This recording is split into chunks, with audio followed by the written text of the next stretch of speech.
Pamirsa Silitunggil Meru Tumpang 3, Ring Pura dan Kahyangan Gunung Payung, Desa Kutuh Kutsel Badung, tanggal 19 September pun. Api keterkayang wit saking lu sarana pangubaktian krama ring abing sisin pura Inucap.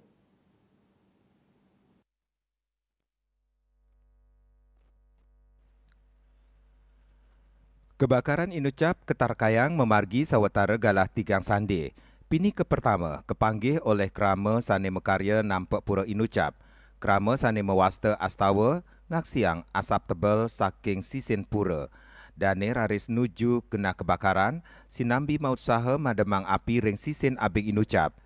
Nanging, api sampun makar rap Meru Tupang 3 ring Mandala Utama pura Gunung Payung.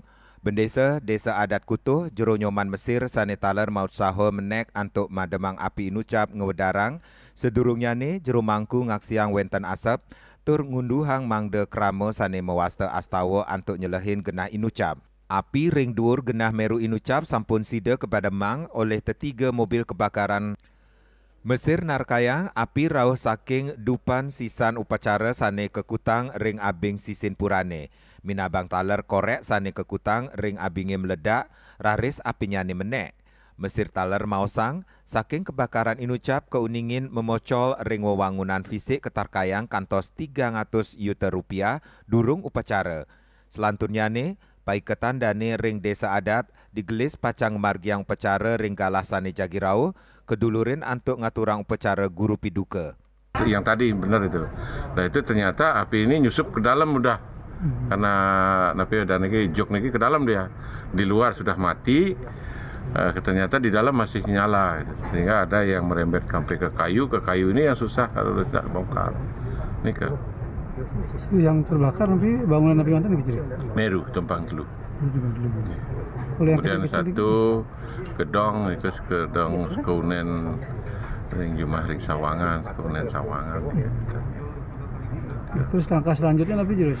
Ya kita harus ini langkah darurat karena ada upacaranya Pak. Itu daruratnya bagaimanapun tahun ini pun mungkin sudah bulan ini pun minimal Oktober kami sudah berapa pembangunan itu kita akan bangun dari nol. Nanti kan kita akan minta tunjuk-tunjuk juga secara skala dan skalanya. Ring sejeroning nambakin baya Inucap malih memargi, Mesir nguduhang majeng krama sane sampun wusan ngaturang sembah pangubaktian, mangdane nenten ngutang lu ngawa ke abinge.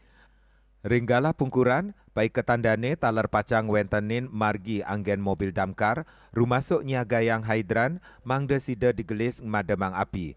Ring sejroning wangunan Inucap, Mesir nugesang pacang memargi swadaya ngelintangin kas desa adat. Sugiatnyana Denpos Nguningayang.